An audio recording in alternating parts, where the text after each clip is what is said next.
qu'est-ce qu'on a à dire de cette journée? Bonsoir, alors. Bonsoir à tous et à toutes. Bonsoir. Salut.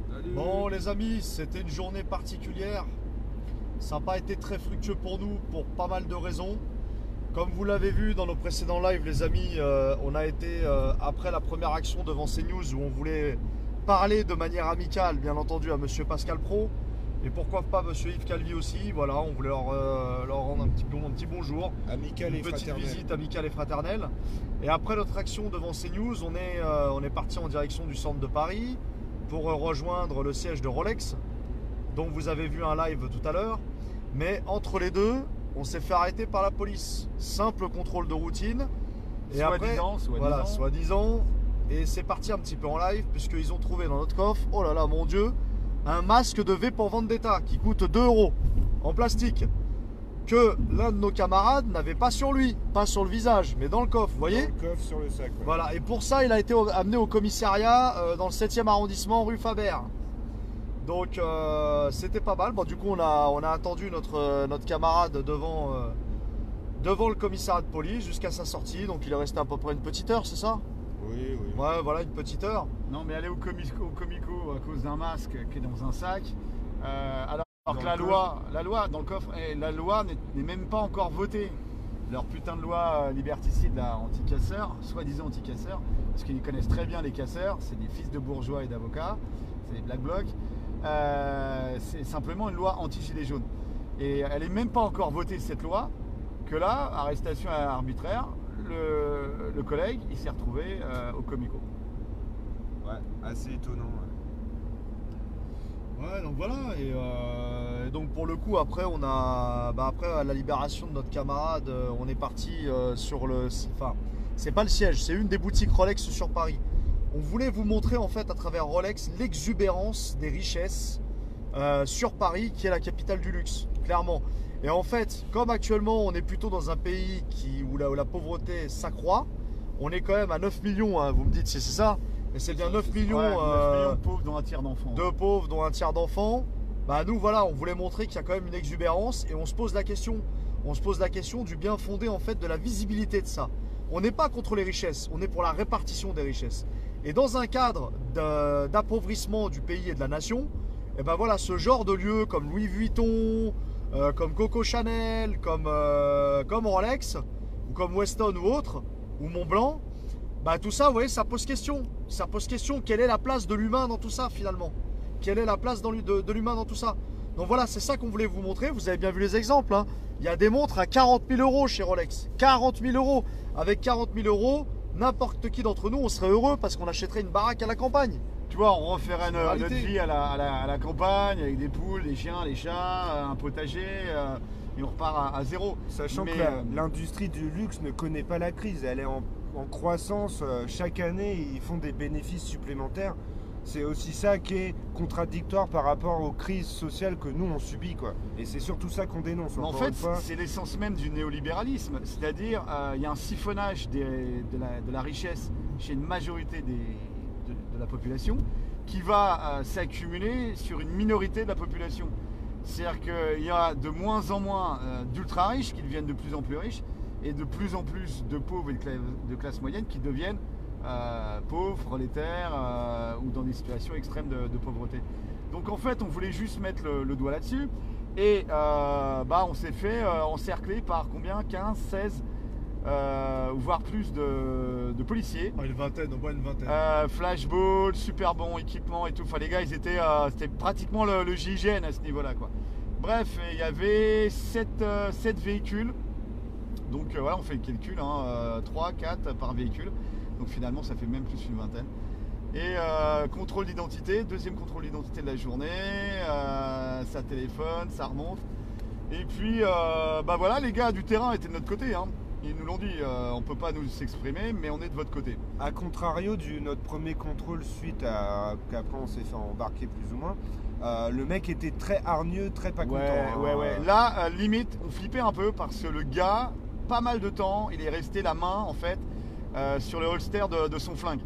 Alors je sais pas s'il avait reçu des ordres ou quoi que ce soit, Ou une indication sur nous. mais le gars, il était prêt à dégainer quoi. Il avait vraiment la main à Tout le 1 long, ouais. centimètre au-dessus du Et les holster. sourcils froncés, quoi. Donc peut-être qu'il avait mal digéré ou ça s'était mal Ou passé levé avec du sa mauvais femme pied, hein. la veille au soir. ça peut arriver. Mais là, ça sentait la bavure. Bref, et donc ce qu'on a fait, nous au niveau de Rolex, on a fait du lèche-vitrine finalement. Ça s'est plutôt bien passé, c'était sympa, on était combien, 8-10 à faire ça. On a fait du lèche-vitrine, on était sur la voie publique et puis on regardait les vitrines, il y avait une vitrine. Bon. Et le fait est que Rolex, ils ont flippé, ils ont fermé les grilles, ils ont retiré toutes les babioles, toutes les joailleries de la vitrine. Et puis ils ont appelé les flics. Apparemment c'est eux qui ont appelé les flics, où on était suivis par leurs collègues.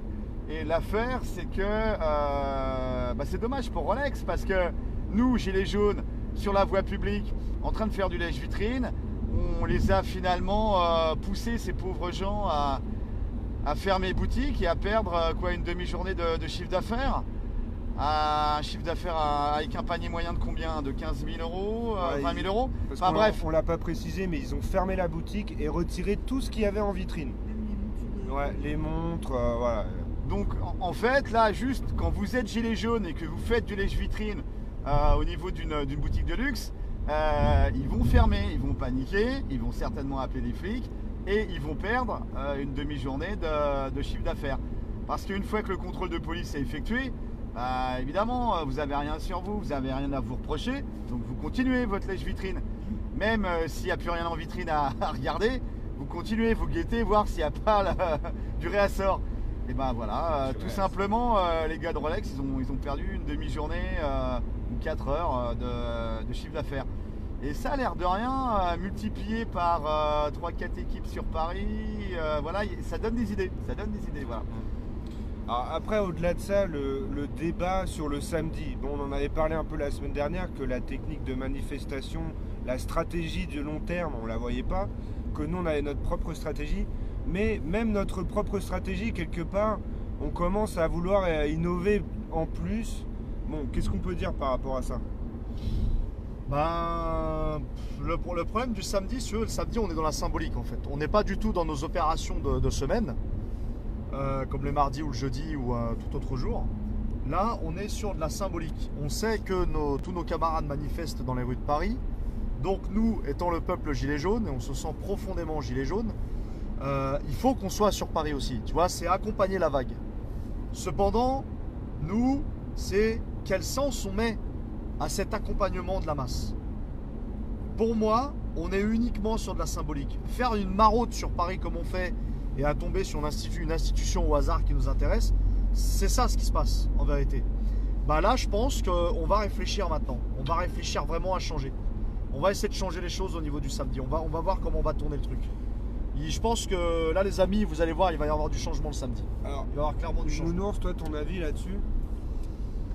Écoute, nous ce qu'on fait le samedi, il faut voir que le samedi, la majorité des bureaux sont fermés.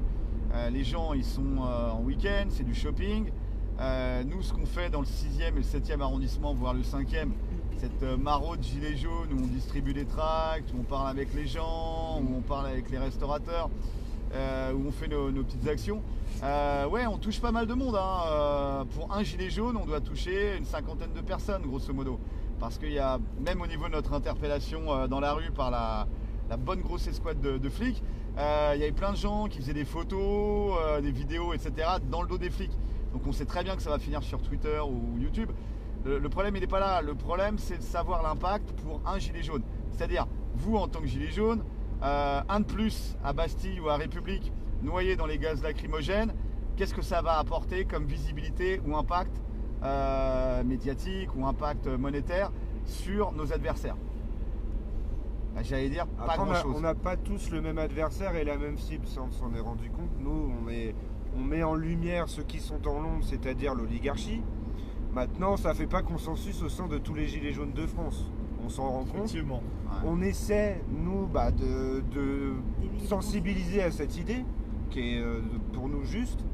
Maintenant, alors par rapport à ça, justement, On a beaucoup de gens qui nous écrivent. Effectivement, on n'a pas vraiment donné suite à tout le monde, mais sachez qu'on s'organise entre nous d'abord pour voir comment on va évoluer notre processus pour monter d'autres groupes à travers toute la France et être coordonnés entre nous. Donc ça s'organise, mais on n'y est pas encore. Voilà. Pour ceux qui veulent participer à ce qu'on fait, ça va venir, mais ça prend un peu de temps, quoi. Voilà. Non, mais juste pour rebondir là-dessus, c'est que voilà, t'es gilet jaune, t'es volontaire. Ou toi, t'es en couple et puis tu veux participer au gilet jaune un samedi. Si tu vas sur une manif, grosso modo, tu vas sur des équipes de CRS, de BACE, etc. qui sont très bien équipées. Quand la nuit va tomber, ta copine elle risque quand même de se prendre du gaz lacrymo, voire vous manger une bastos, un flashball. Ou une grenade de désencerclement. Tous les flics qu'on a vus étaient équipés de ces saloperies-là. Donc il y a quand même quelque chose de dangereux. Toi comme moi, on n'a pas envie de perdre un œil, se faire arracher la moitié de la joue. Enfin voilà, on a autre chose à faire de notre vie que d'être des martyrs dans notre chair pour une manifestation. On a des choses plus constructives à faire. Après, si tu fais des petits groupes, tu es à 4-5, tu es dans les arrières en fait des CRS, là où il n'y a pas de CRS, et tu fais la cible symbolique, c'est-à-dire tu vas aller un petit peu troller les oligarques dans leur lieu de vie, de plaisir et de consommation et de surconsommation. Parce que quand des oligarques vont s'acheter des montres Rolex à 30 000 boules ou 40 000 boules, tu les empêches pas de vivre, quoi. C'est pas dangereux ce que tu fais. Juste, tu vas les troller. Et là, il y a quand même des choses à faire. Tu as un impact médiatique, tu fais perdre du chiffre d'affaires à Rolex ou à Breitling ou à Montblanc, etc. Donc, dans l'optique d'une grève générale qui est de faire pression sur les sponsors de Macron, là, tu fais aussi pression sur les sponsors de Macron, mais par équipe de 5.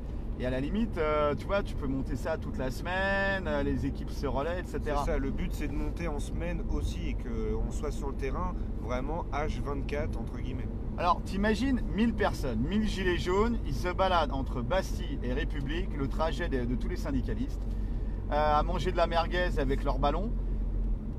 Quel est l'impact ? Quel est l'impact sur les sponsors de Macron ? Bah, à mon avis, c'est zéro. Après, si vous avez des avis, dites-le. Mais d'après nous, c'est zéro. Bon.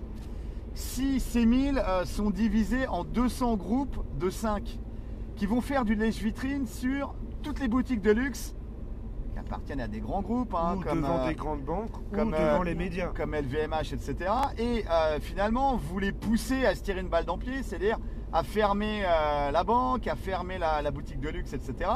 Là, c'est comme de la mini-grève générale. Parce que, vous voyez l'impact sur une journée comme un samedi, 200 équipes qui tourneraient sur Paris. Là, les sponsors de Macron, ceux qui le gros capital, les gros oligarques, ceux qui possèdent tout le luxe en France, là, vous leur faites perdre énormément d'argent. Et on ne bloque pas le gars qui va aller bosser, etc. Donc voilà, des pistes à réfléchir. Nous, on a testé, ça marche. On se fait taper par les flics, c'est-à-dire que les flics nous arrêtent, nous fouillent, nanana. Ok, mais d'un autre côté, on immobilise beaucoup de ressources de policiers pour finalement peu de personnes. Toutes ces ressources de policiers immobilisées sur nous, c'est autant qui n'iront pas lancer des grenades de désencerclement et des flashballs sur nos collègues à Bastille ou à République. Donc à vous de voir le pour et le contre. Moi, je vous conseille plutôt la deuxième solution, c'est-à-dire les petites équipes très mobiles qui vont faire du lèche-vitrine sur les boutiques de luxe. Et ça, Hermès, voilà. Koenig et LVMH. Et surtout, prenez des infos sur les marques, prenez des statistiques, des trucs à parler. Voilà, Justement, j'aurais quelque chose à dire vas-y. concernant l'oligarchie en elle-même, puisque vous savez que c'est un peu notre objectif numéro 1. Là, il y a 3 choses à savoir sur le luxe en France.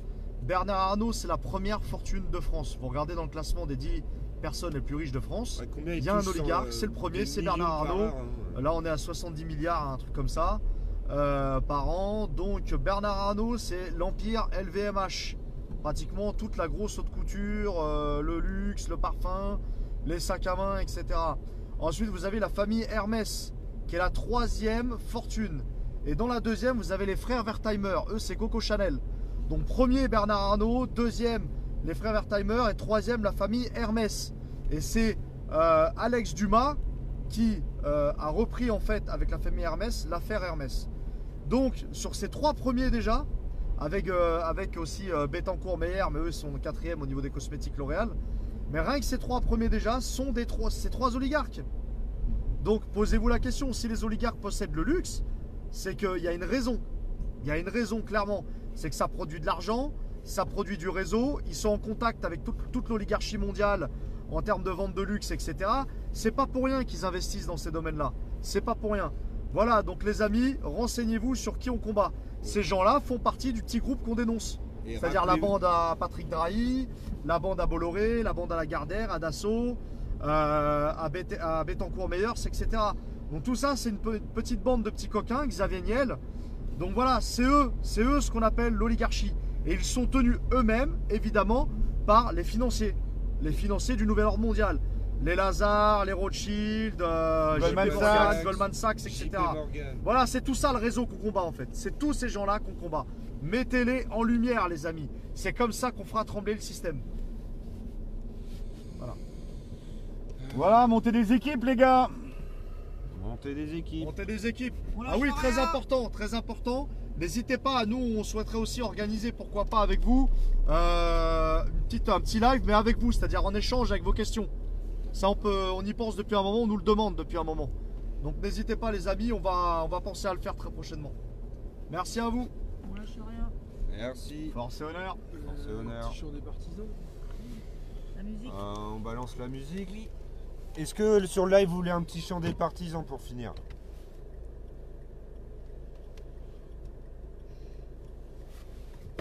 La tradition. Je vais faire le tour. On s'en va aller sur le parking du McDo.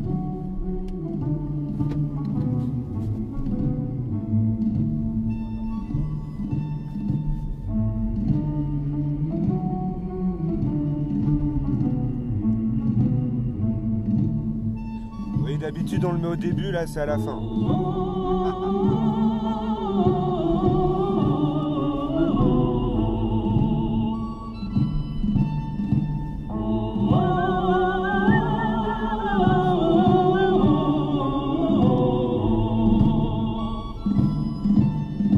Ami, entends-tu le vol noir des corbeaux sur nos plaines? Ami, entends-tu ces cris sourds du pays qu'on enchaîne? Oh, et partisans, ouvriers et paysans, c'est l'alarme. Ce soir, l'ennemi connaîtra le prix du sang et des larmes. Montez de la mine, descendez des collines, camarades. Sortez de la paille, les fusils, la mitraille, les grenades. Oh, et les tueurs à la balle et au couteau, tuez vite. Oh, et saboteur, attention à ton fardeau, dynamite. C'est nous qui brisons les barreaux des prisons pour nos frères. La haine à nos trousses et la faim qui nous pousse la misère. Il y a des pays où les gens creux des lits font des rêves.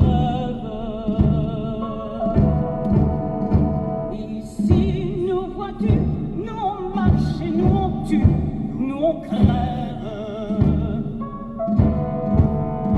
Ici, chacun sait ce qu'il veut, ce qu'il fait quand il passe. Ami, si tu tombes, un ami sort de l'ombre à ta place.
info, vraiment ce qu'on voudrait, est-ce que un jour, bon, je sais pas si les gens seront d'accord avec moi, que cette chanson devienne l'hymne de la France, vraiment.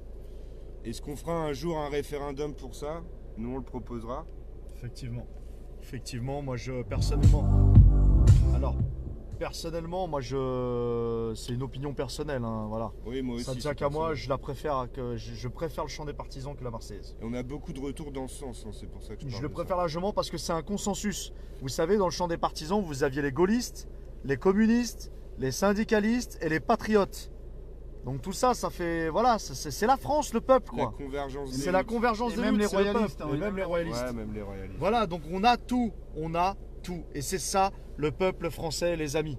Donc pas de division, unité du peuple devant l'ennemi.